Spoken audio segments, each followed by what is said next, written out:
Finally, we get to work on an American car. Not. Let's get started.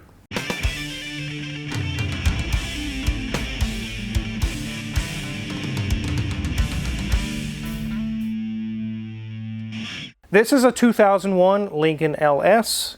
It came in for valve cover gaskets. It was leaking pretty heavily and some other small issues. The customer just gave the okay for the valve cover gaskets only. Danielson has already worked through them and got them done. It took quite a while. It's quite an ordeal because there's so much plastic on this engine.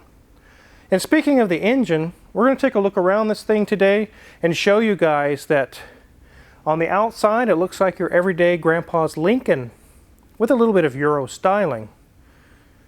But underneath the skin, it is not a Lincoln at all.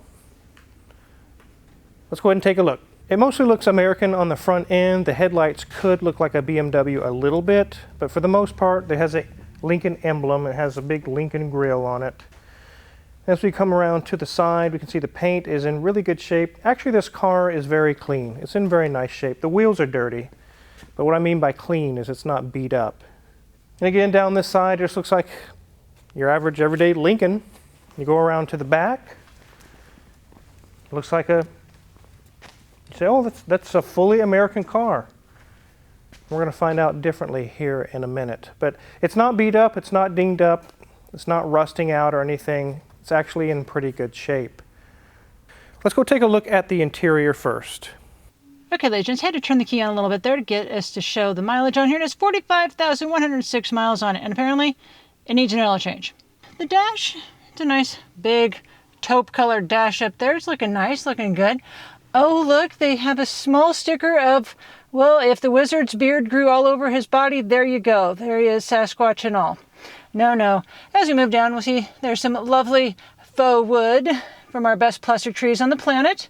But moving to the center, simple controls here, lots of buttons. So that's not quite so American. American cars don't have quite so many buttons on them, but okay. But the rest of this is still looking quite American after all. As we look at our door card, lots of gray leather there, and a little bit of our faux wood as well. Leather seats, nice little headrest on there, and a little bit of bolster on the sides. It's a pretty comfortable seat. No rips, no tears on that leather, so it's looking in really good shape.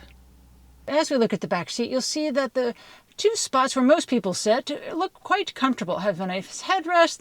The back looks quite comfortable with an armrest in between. I don't know if I'd want to sit in that middle spot, but it is still there. So move down, no holes in the leather. Got a little bit of a travel blanket in there. Got a scary cat. And, oh, hint, hint, nudge, nudge, everyone. This is your warning. Make sure you're getting your Valentine something. That looks like they're already prepared back there. As we move up, the headliner's in really good shape. No rips, no tears, no sags. Definitely no Cheeto finger marks. You definitely see that bright orange if you were touching the dark gray of our roof in here. But again, looking fabulous. So as we end up at our steering wheel, you'll see it does have a cover on here, and I've peeked a little bit around it, and there's nothing wrong with it. I just think that maybe they are trying to keep the leather nice on it, but it's in good shape.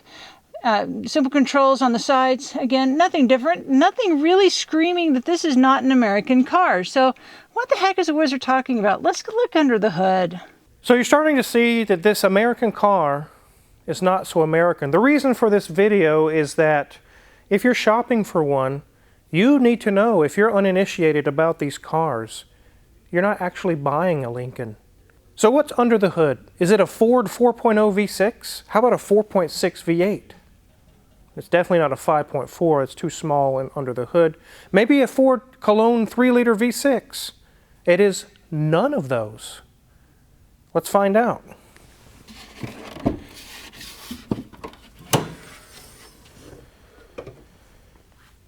It says Lincoln V8, but it is not. As you look on the side, it is a Jaguar AJ V8, 3.9 liter. In fact, just about everything mechanical about this car is Jaguar, or Jaguar, or however you say it. It shares a lot of things with the Jaguar S-Type. As you can see, that does not say Motorcraft. That says Lucas. No, not Lucas. All the way from England, Lucas. Yes, you thought you were buying an American car, and you're so wrong. Really, they're pretty good cars. I mean, Jaguars are not known for their reliability. These do have a lot more issues with them as they age because it's basically European. But before we dive into talking about that, let's go ahead and get this thing in the air and see what other kind of European Jaguar, however you say it, things that it shares underneath.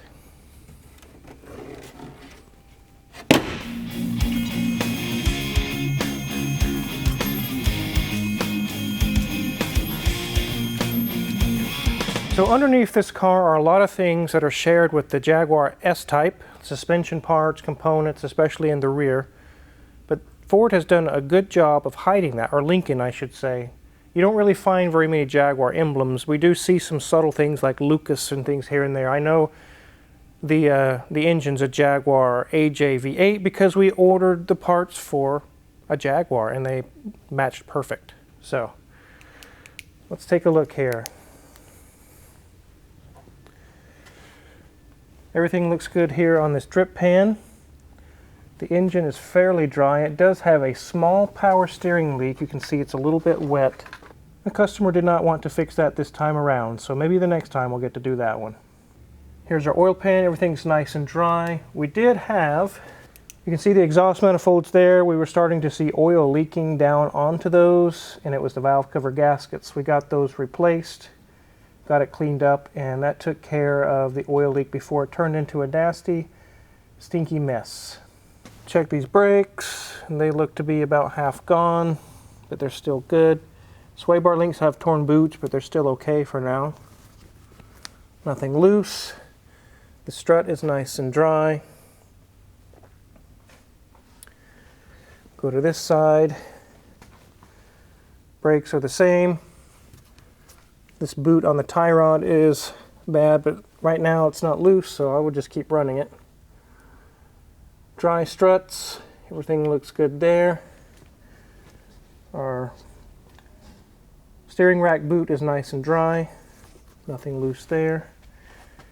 The steering rack is fairly dry. It has a tiny little something there going on, but it's not worth addressing. It does have these goofy subframe connectors that actually connect this cradle to the actual frame of the car there. Here's our oil pan, and then there's our transmission here. Everything's nice and dry, nothing going on there. It shifts just fine. Has a flex disc. You don't see that on many Lincolns. Definitely has that on here. It does have nice dual exhaust all the way out the back. I do like to see that. There was no cheating and trying to go 2 into 1 into 2. It's just 2 all the way back. Here we are with another flex disc as well, and it looks to be in good shape. Here's our differential, which is definitely not a Ford differential. CV boots look good. Brakes are half gone, but they're still good.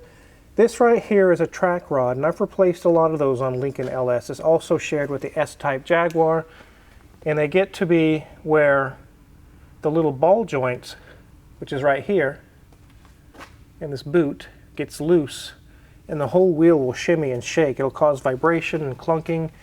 Unseasoned technicians will not be able to figure it out. They're just like, I don't know, I can't figure this out. I'll tell you a story about it here in a minute. This side looks good, strut is dry.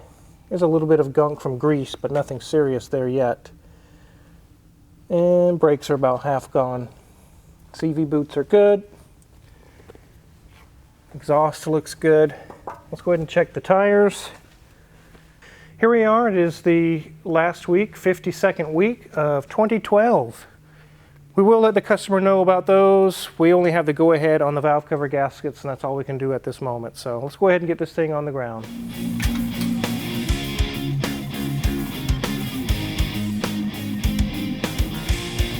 So as you're seeing or already see, this is not an American car at all.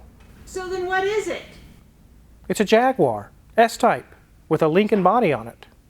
Kind of like your Caddy thinking it's a Corvette? Yeah, basically the same idea, but it's even more shifty because it's not even the same country of origin. I've gotten several emails in the years past. People say, I'm looking at this Lincoln LS. It should be fairly cheap repairs. It's a domestic car. And I say, wrong.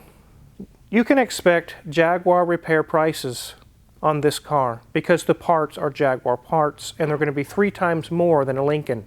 I've actually talked to a couple people out of buying them, not because they're a bad car, they're actually a decent car, but most people buy a Lincoln thinking they're getting Lincoln repair bills, and they end up with Jaguar repair bills. There's a lot of shops that only work on domestic cars, maybe foreign, and when they say foreign, they mean Honda, Hyundai, something. They don't mean that. And they get this car in, they're used to the Ford 4.0 V6 or the 4.6 V8. They're used to the Lincoln mindset, the way things are designed by Ford Motor Company. And they open the hood on this thing and they're like, oh, hell no. I actually had a customer that I had to put the track rods on, like I just mentioned. It had been to a couple different shops. They could not find the vibration because they're not accustomed to European styling, European suspension systems. Finally, the second shop basically booted him out. He said, this is not American underneath. We don't work on these. In fact, just please come get your car and get it out of the shop.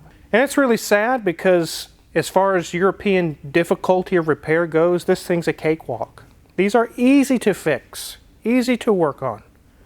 There are so many European cars that make this thing look, like I said, a walk in the park.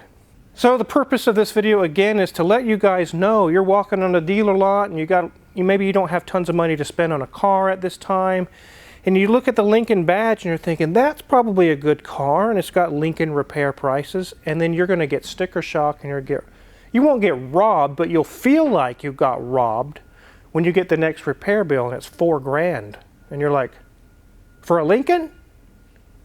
It's not a Lincoln. Another reason why I'm also doing this video is because Lincoln is not going to tell you that these are Jaguar parts underneath.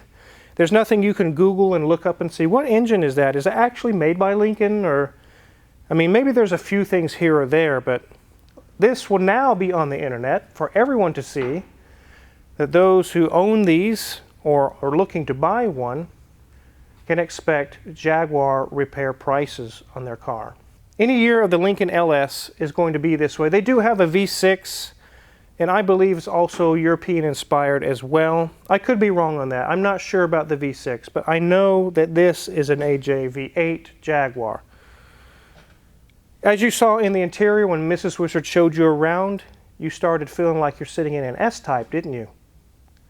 A lot of things are European inspired. Some of the parts are shared. The design and the styling was meant to give you a European car with a Lincoln badge on it. And they didn't sell very well. They didn't keep making them. You don't see a whole lot on the road anymore. And probably because people got the repair bill shock when they took it in and their shop said, the water pump on a 4-liter V6 would cost you a few $100. This one's going to cost you $900. Or, just giving you instances. I don't know that it would cost that much on this car, but just things can be way above and beyond what you expect a Lincoln to be as far as repair costs go. There are multiple automakers out there that pull these shenanigans on you. You think you're buying this and you're actually getting that. Just like the Nissan Juke that you guys have seen videos on in here. You think you're getting a Japanese car with a Japanese engine, it's known reliability. Well, Nissans aren't that reliable, but you think you're getting that. No. The engine you're getting is a Renault from France. It's a Renault 1.6 turbo 4-cylinder. And if you watch those videos, you can go back and see the trouble we went through. I had to go to Australia to a guy named Ian to get crank bearings because no one in America has them. They're like, no, they're not out here. A lot of the parts on there as well are Renault. Nissan owns Renault, so that makes sense. So you have to be careful about that. You think, oh, it's this Nissan Juke. I'm getting a Nissan underneath. No, you're getting a Renault. The Chrysler Crossfire. I've run into this a few times with people. It can't be that hard to work on, Car Wizard. It's a Chrysler. Wrong. Underneath it's an SLK Mercedes-Benz. In fact, there's a lot of tools and things that have to be used from Mercedes to access some of the modules on it. If you start looking at the engine and looking at the suspension, there's parts and pieces that just swap. You can take one off and put on the other. from an SLK to a Chrysler Crossfire. So you think, okay, I got a Chrysler, so that means I got Chrysler repair prices. No, you got Mercedes-Benz prices now. There's a couple others that are not so bad, but the Mini Cooper, you think, I'm getting a Mini Cooper from England. It's an English car. No, it's not. It's a BMW from Germany. And the Smart Car. Not many people like the Smart Cars too much. They're too small, they're too weird, they don't fit, they don't work in some America, especially out in the Midwest with all of our open space. But the Smart Car, you think that's some revolutionary new car and it's made by Smart Company. No, it's also made by Mercedes-Benz. The engine's Mercedes-Benz. We've worked on a few and we enjoy working them on here because Magic Mike, the mechanic that works here, was a certified Mercedes-Benz technician. He's totally familiar with the Mercedes-Benz systems on that car. He's not afraid of them at all, but you have to kind of do a little research when you're looking to buy a car like this here. You could get fooled pretty easily. And though they're not trying to pull the wool over your eyes, you just really need to pay attention. So when we got done servicing this car, I definitely wanted to do a video showing you guys to watch out for this, to make sure you keep an eye out. We've enjoyed doing work with the customer. We don't have any trouble with the customer at all. But even the customer realized this was a little bit more money than I had expected. Yeah, because the parts are way more than expected. They're Jaguar parts. So if you're curious what kind of tools we use to work on this Lincoln Jaguar car, whatever you want to call it, make sure to check out our Amazon affiliates in the description below. There's a link there if you can click. All the tools that we use in the shop are listed there for sale. We get a small cut when you buy them. We do appreciate it. And make sure to hit the subscribe button because we got a full schedule, which means more videos for you guys. Thanks for watching.